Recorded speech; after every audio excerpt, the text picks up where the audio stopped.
नमस्कार साथियों, स्वागत है आप सभी का आपके अपने YouTube channel Dhanraj short hand and computer training academy में। दोस्तों, आज के इस वीडियो में हम आपके लिए लेकर आए हैं जनसत्ता संपादकीय डिक्टेशन, जो कि विधानसभा रिपोर्टर के लिहाज से बहुत ही महत्वपूर्ण डिक्टेशन होने वाली है। और दोस्तों, इस डिक्टेशन की गति रहेगी 140 शब्द प्रति मिनट। इस डिक्टेशन का PDF प्राप्त करने के लिए आज ही हमारे Telegram channel Dhanraj short hand academy को ज्वाइन करें। तो आइए स्टार्ट करते हैं डिक्टेशन 10 सेकेंड बाद।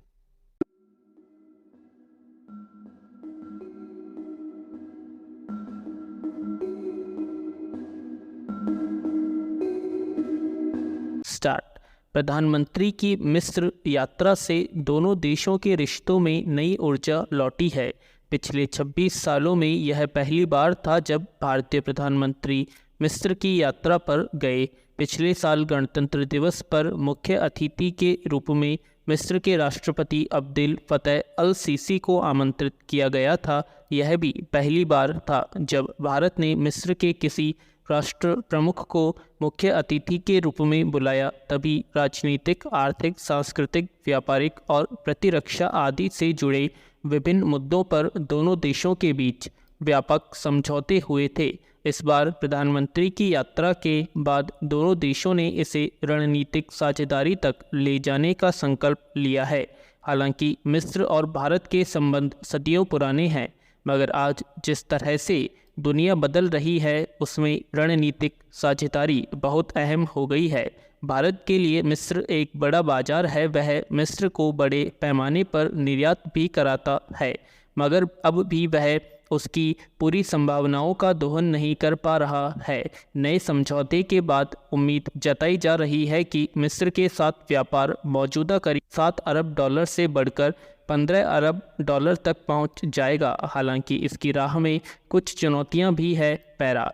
भारत मिस्र को इस्लामिक सहयोग संगठन के महत्वपूर्ण भागीदार के रूप में देखता है। इस तरह मिस्र के साथ संबंध प्रगाढ़ होने से इस्लामिक देशों के साथ भी भारत के रिश्ते मजबूत होंगे। इस वक्त भारत के लिए बड़ी चुनौती पड़ोसी देश से आतंकवादी पराश्रय को खत्म करने की है।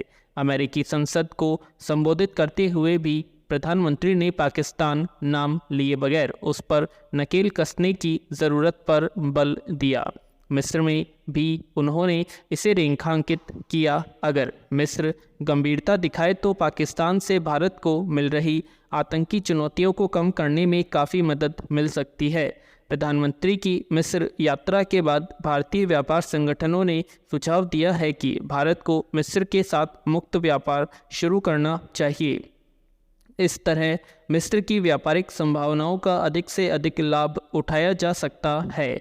इस पर भारत सरकार क्या कदम उठाती है, देखने की बात है। मगर व्यापारिक दृष्टि से मिस्र अब भी भारत के लिए बड़ा बाजार है। करीब 50 भारतीय कंपनियों ने वहां लगभग $3.5 अरब निवेश किया हुआ है। भारत अपने निर्यात का बड़ा हिस्सा मिस्र को बेचता है। फिर स्वेज नहर के जरिए अफ्रीका और यूरोप तक भारत की पहुंच आसान हो सकती है। पैरा। मगर मिस्र भी भारत के लिए बड़ी अड़चन चीन है। मिस्र से चीन का कारोबार भारत से करीब 2 गुना अधिक है। फिर कोरोना महामारी और रूस यूक्रेन के युद्ध के बाद जिस तरह मिस्र की आर्थिक स्थिति कमज़ोर हुई है, वह चीन की तरफ नज़रें टिकाए रहता है। पिछले 9 सालों में मिस्र के राष्ट्रपति करीब 8 बार चीन की यात्रा कर चुके हैं। ऐसे में जिस तरह भारत की अमेरिका से नज़दीकी बढ़ रही है, उसमें चीन किसी भी रूप में मिस्र को उसकी तरफ झुकने नहीं देना चाहेगा। ऐसी स्थिति में भारत को मिस्र में चीन से अधिक निवेश पर जोर देना होगा।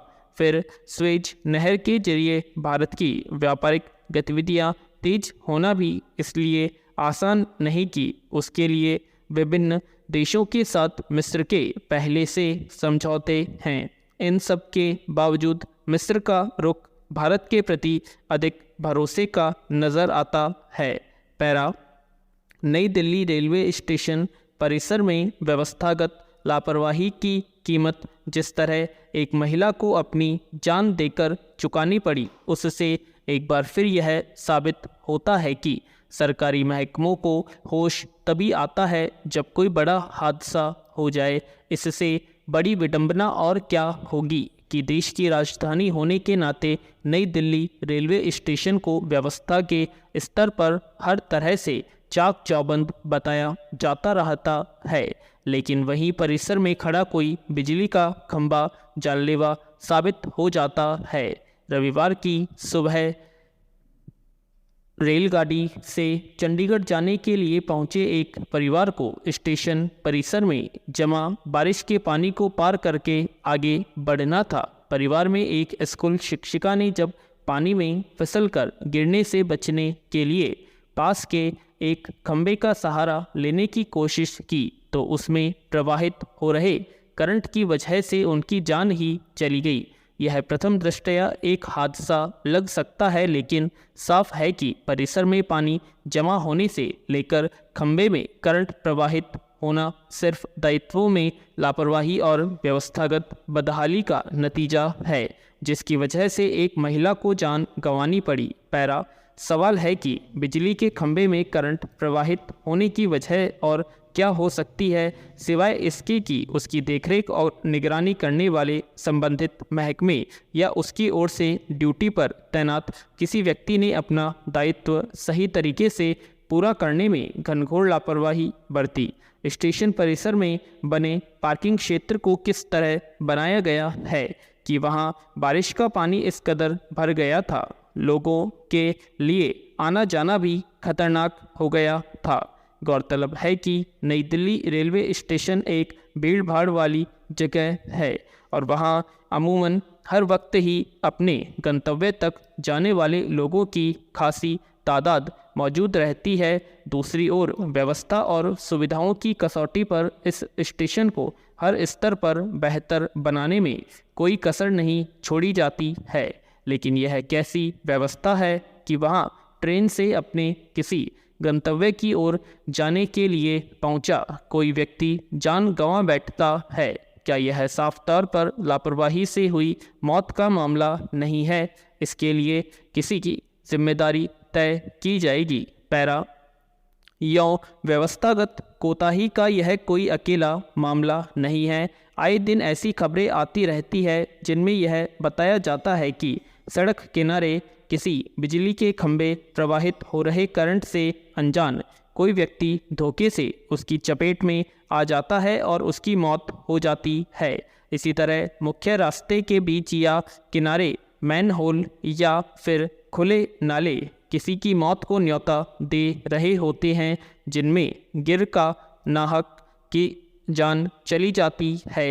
ऐसे मामलों को आमतौर पर हादसा मान लिया जाता है और इसके लिए शायद ही किसी की जिम्मेदारी तय की जाती है, जबकि ऐसी घटनाएं सीधे सीधे संबंधित महकमों के दायित्वों के निर्वहन में बरती गई घनघोर लापरवाही का नतीजा होती है और इसके लिए पर्याप्त मुआवजा दिया जाना चाहिए। आम रास्तों या लोगों की आवाजाही वाले इलाकों में नागरिक सुविधाएं मुहैया कराने के साथ साथ उनके रखरखाव के लिए एक पुख्ता तंत्र होता है, लेकिन आमतौर पर ये कागजों में ही शोभा पाते रहते हैं और इसका खामियाजा आम लोगों को उठाना पड़ता है।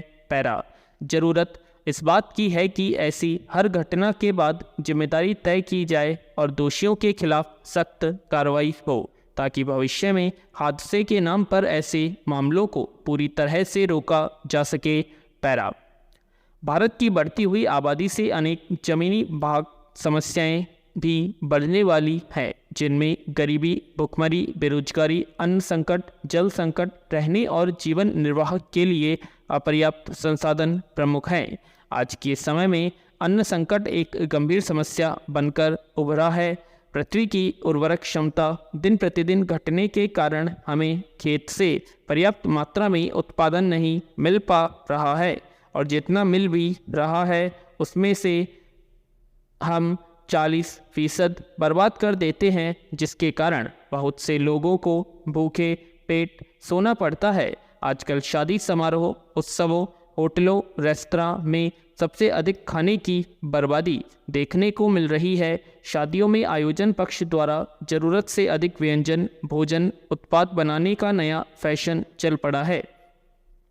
अधिकतर तो यह सिर्फ दिखावे की खातिर हो रहा है और कुछ जगहों पर आयोजन पक्ष द्वारा सिर्फ इसलिए किया जाता है ताकि समारोह के बीच में खाने की कमी के कारण किसी आशंकित घटना से बचा जा सके। वधु पक्ष की मजबूरी समझी जा सकती है क्योंकि यह समाज में असम्मान का कारण बन सकता है, पर सबसे अधिक दुख की बात होती है जब शादी में आया हुआ व्यक्ति वहां पर बने हुए सभी व्यंजन को सिर्फ चखने भर की चाह मात्र में अपनी थाली में सभी व्यंजन भर लेता है और अंत में बिना पूरा खाए खत्म किए हुए उसे कचरे में फेंक देता है। सभी जानते हैं कि हर व्यक्ति की खाने की एक सीमा होती है। पूर्ण विराम। आशा करते हैं आप सभी को डिक्टेशन पसंद आई होगी, तो प्लीज़ वीडियो को ज़्यादा से ज़्यादा लाइक करें, शेयर करें, कमेंट बॉक्स में कमेंट करें, चैनल को सब्सक्राइब करें और इस डिक्टेशन का PDF आपको हमारे Telegram channel Dhanraj short hand academy पर मिल जाएगा। आप वहाँ से इसका PDF भी डाउनलोड कर सकते हैं और ऐसी और इंटरेस्टिंग वीडियो के लिए हमारे चैनल को आज ही सब्सक्राइब करें, बेल आइकन को प्रेस करें। धन्यवाद।